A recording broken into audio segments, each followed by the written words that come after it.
In a small but cozy room, the table was set with several dishes I had carefully prepared, all of her favorites. Now, they were cold. Honey, we agreed to celebrate our anniversary together, didn't we? Why aren't you back yet? I'm working late tonight. I might not make it back. How about we celebrate another day? John frowned, his voice tinged with helplessness. But Suddenly, a man's voice came through the receiver, asking Alice where the razor was. All right, I have to work now. Let's talk later. Listening to the busy tone on the phone, John's heart sank. She didn't say it, but he knew. That was David's voice. Ever since David came back 6 months ago, her heart had completely drifted away from him. And actually, what I wanted to say was, I might not have another day. 6 months ago, the doctor informed John that he was in the late stages of stomach cancer and had only 6 months left to live. Over the past 6 months, the spread of cancer cells had left him emaciated and listless, with every inch of his flesh feeling like it was pierced with thorns, his entire body racked with pain. Because of the illness, I suffered from insomnia and hair loss. My eyes are sunken, cheekbones protruding, and my body hunched. Though I'm only in my 20s, I look like I'm in my 60s. I really don't know if I have it tomorrow.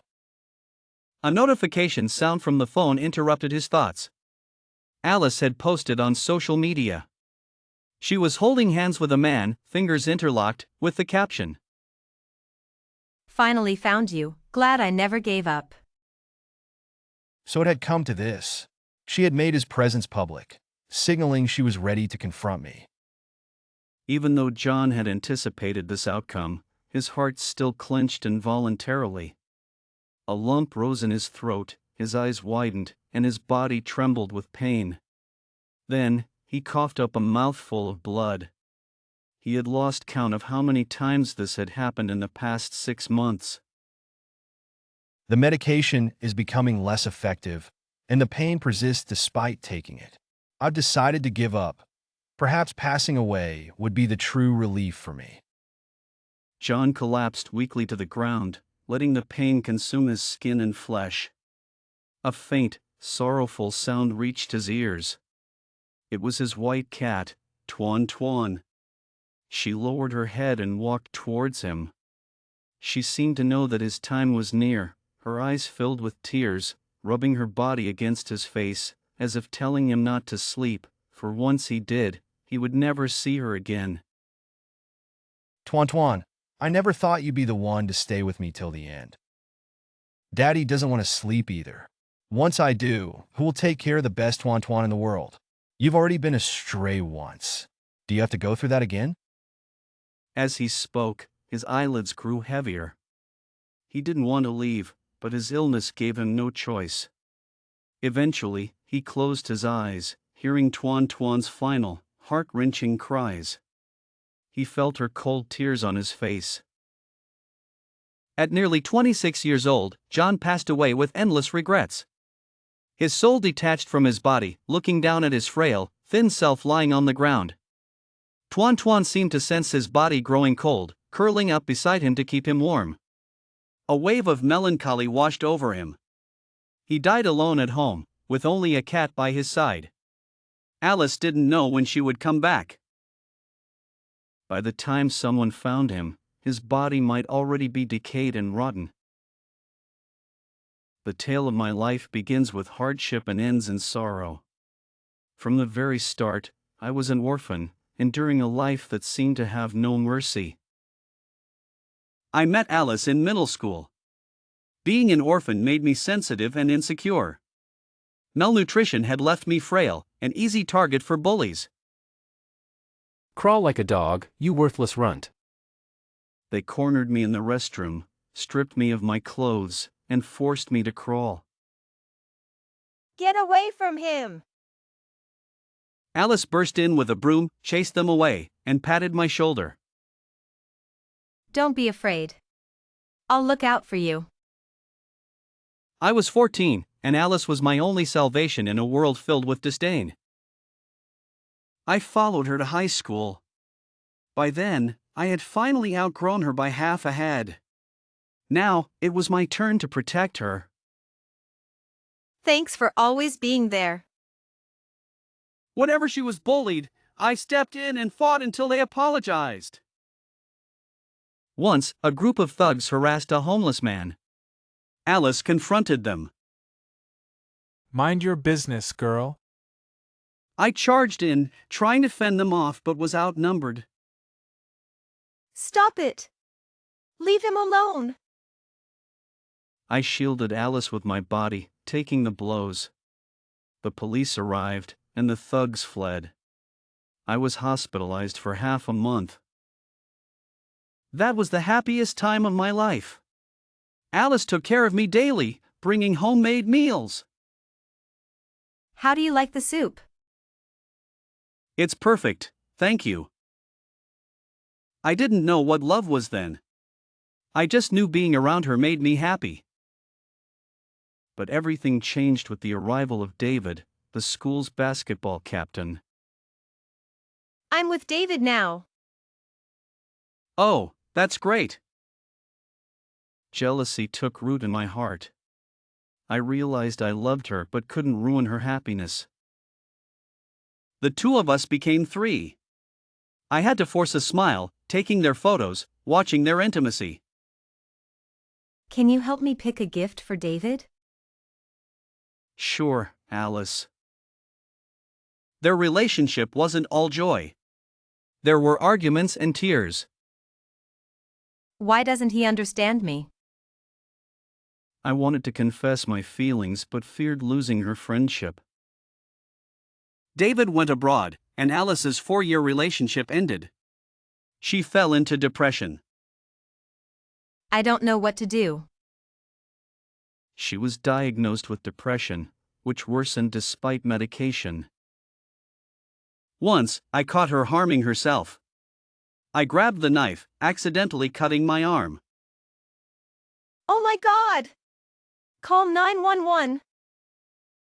The guilt of hurting me made her stop. She focused on her studies and work.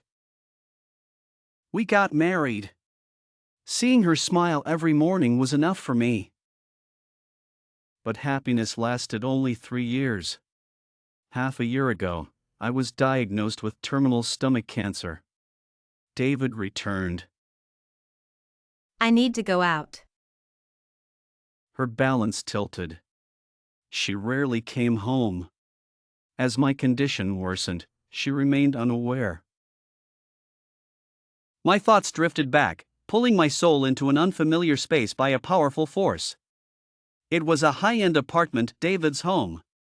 As I had suspected, Alice, who claimed to be working late, was there. In the kitchen, cooking and picking up some seasoning. Narrator, she glanced at it and poured it directly into the pot without tasting the dish.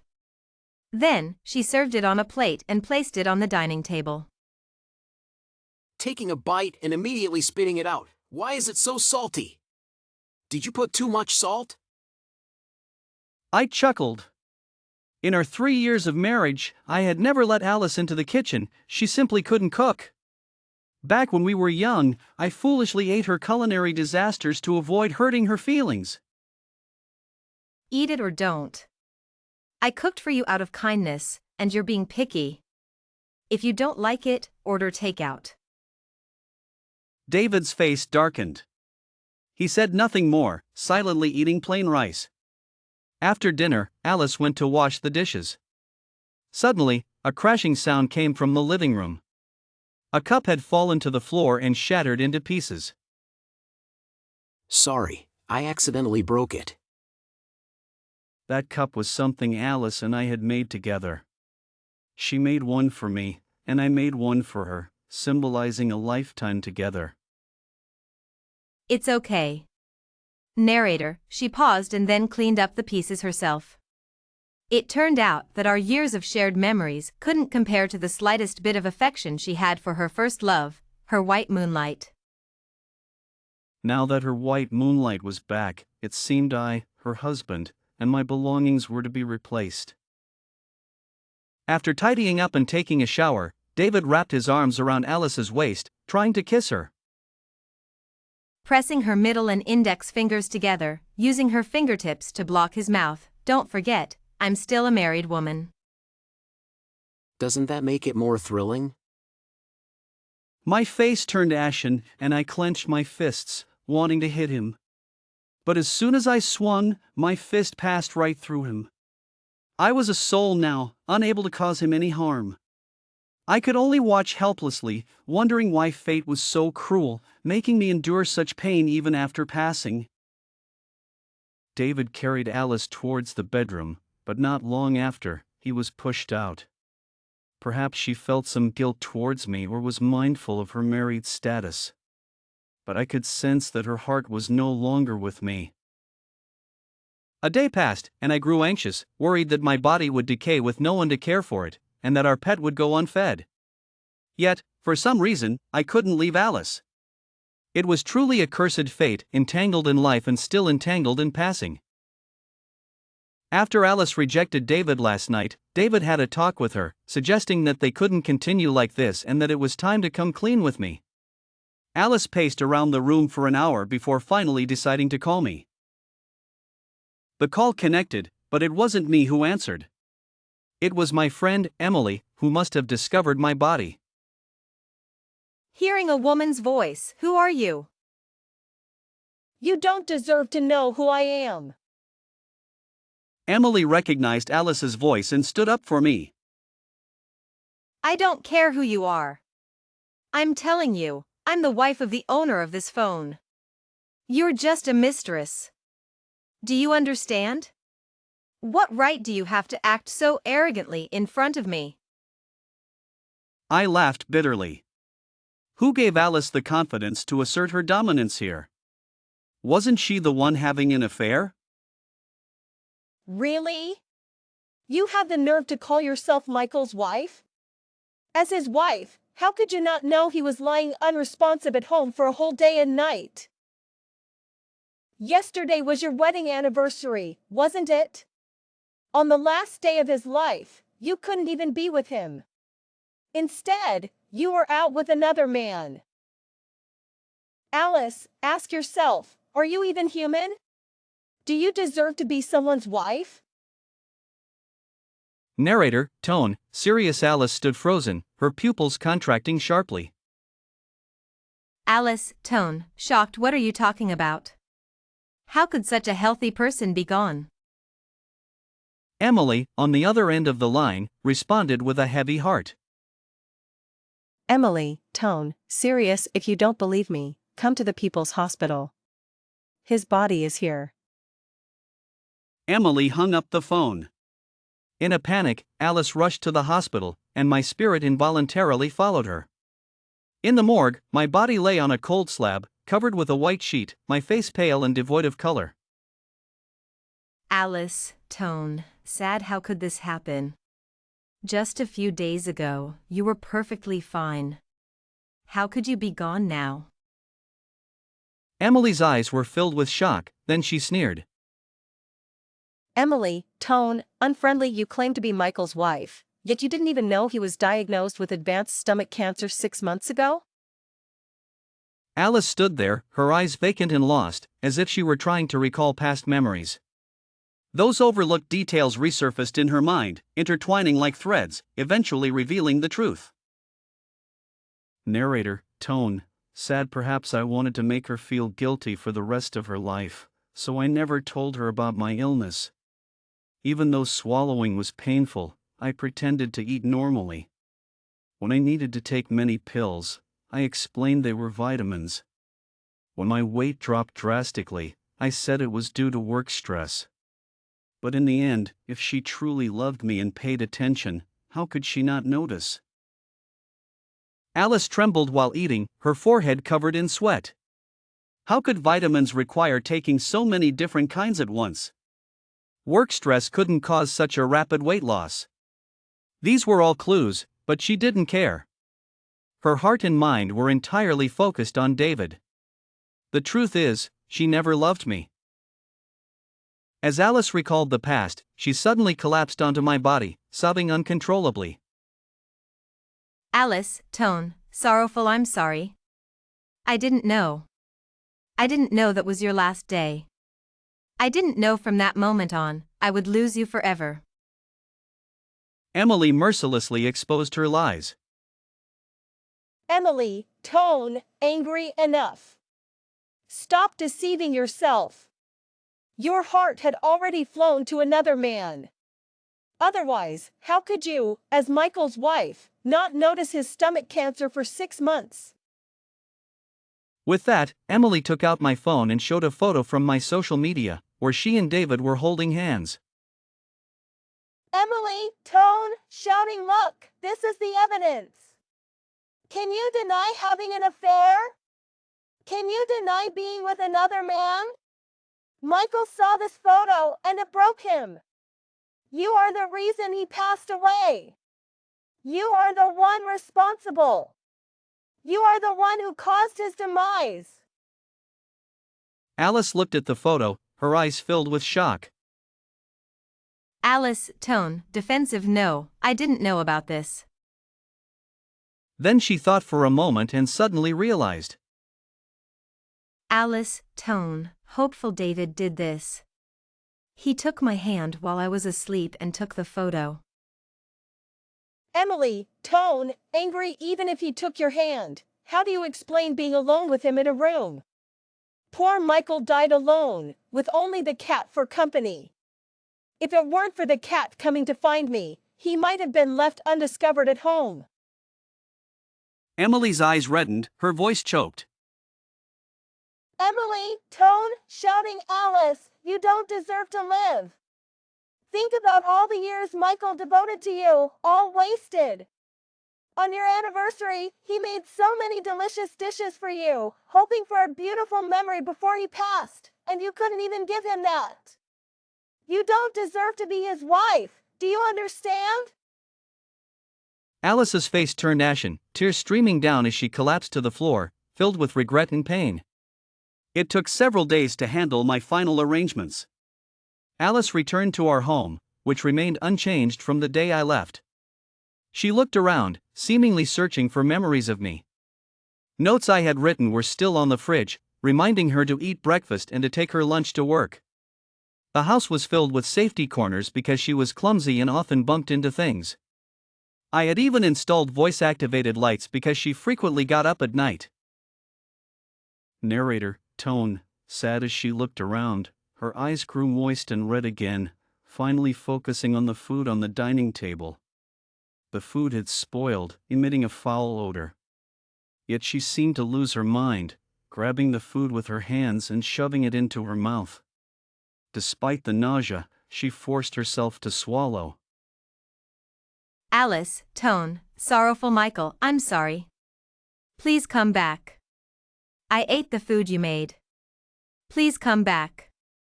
I'm begging you.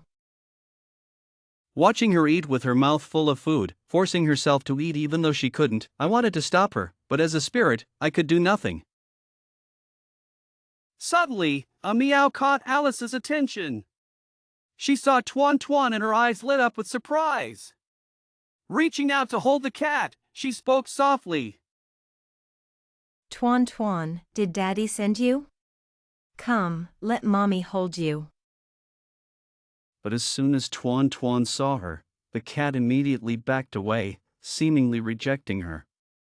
Alice was taken aback, her voice trembling. Even you hate me now? I let your daddy down. You love him so much, you probably won't forgive me either. Emily walked in slowly, her voice calm but firm. Good that you know. Pets and their owners are alike. If you treat her owner badly, how can she be good to you? Emily seemed to be there to collect Tuan Tuan's belongings. Alice also seemed to think that Tuan Tuan would be better off with Emily, so she didn't object. Later, Alice had eaten some spoiled food and ended up feeling unwell, vomiting into the toilet. Suddenly, she remembered something and started searching the house, but couldn't find it. She then rushed to Emily's home. I remember Michael had a habit of keeping a journal, but I couldn't find it at home. Is it with you? Emily's face turned cold, her voice sharp. No, it's not. She moved to close the door, but Alice held it open, her voice desperate. Please, give it to me. I want to know what Michael recorded in his final days. Emily grew impatient, her tone unyielding.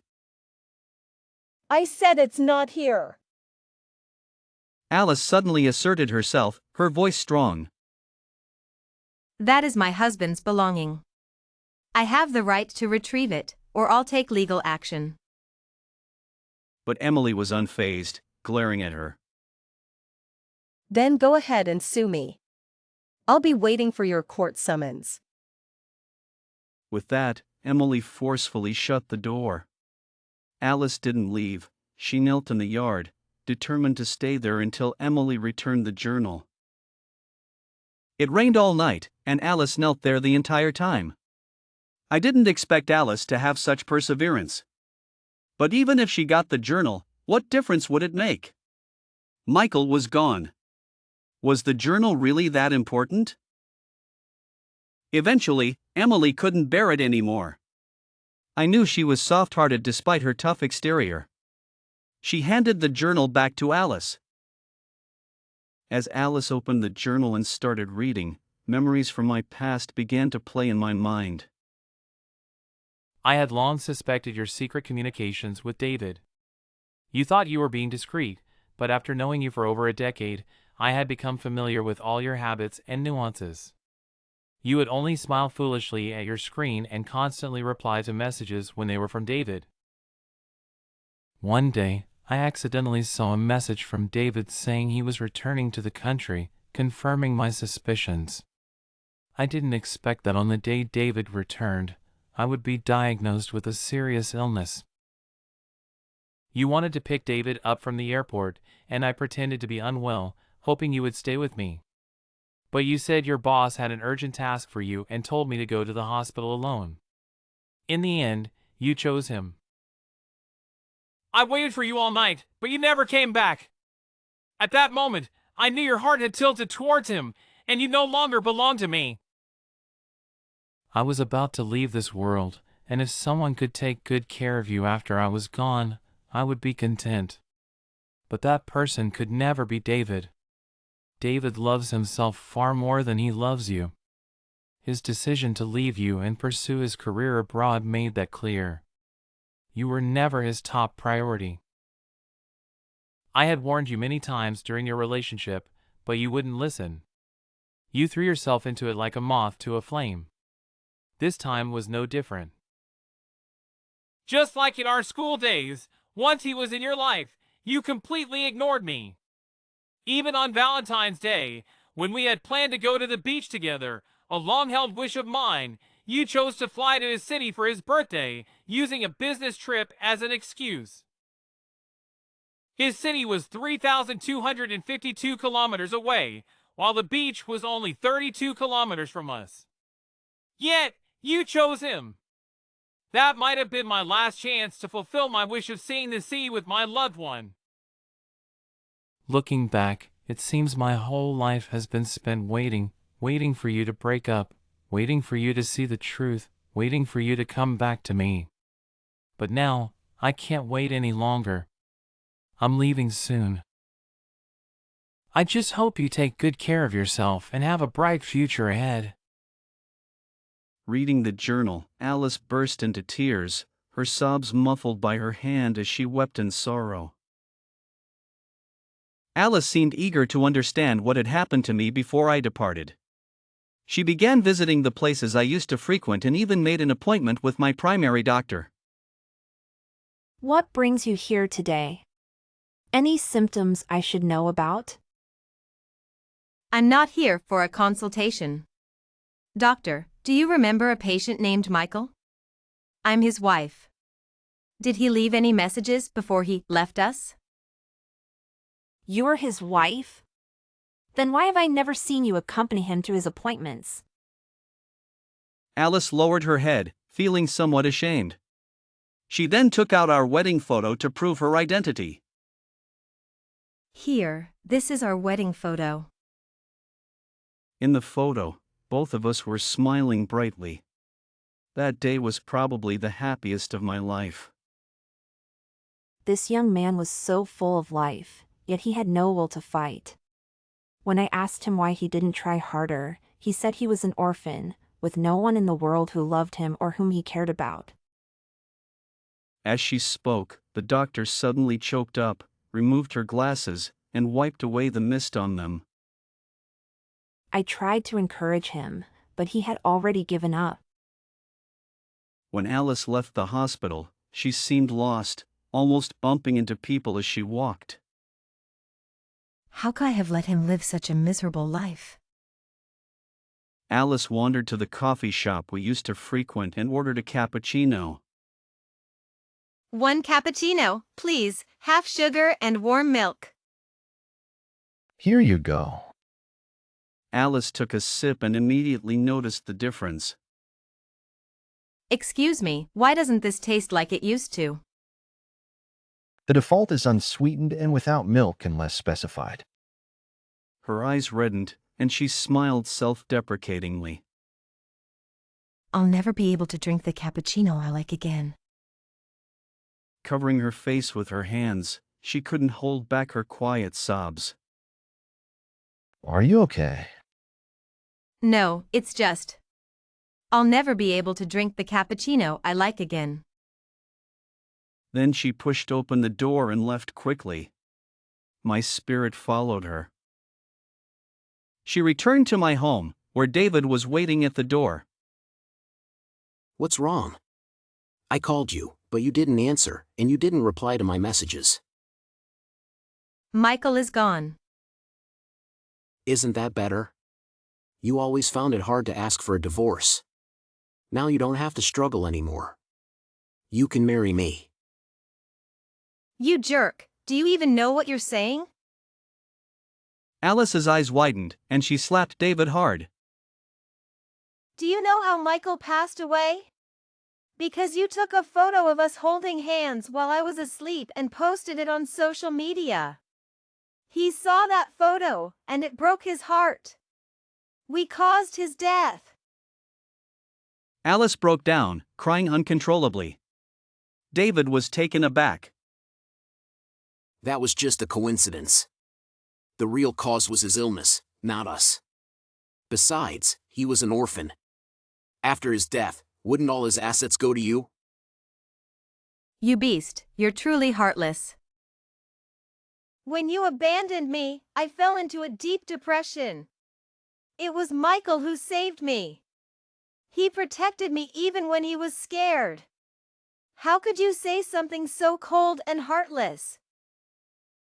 Alice started clawing at David, leaving scratches on his face and neck.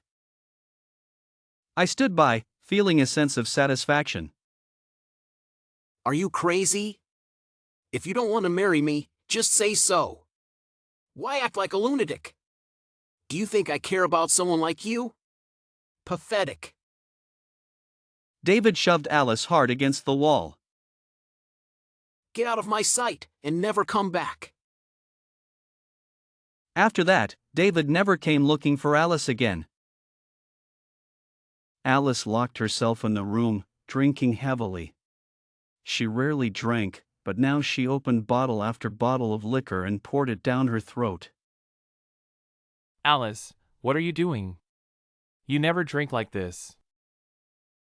Before long, the room was filled with the pungent, sharp smell of alcohol, which made me, who already disliked alcohol, feel extremely uncomfortable. Michael, I'm sorry. It's my fault. I ruined you.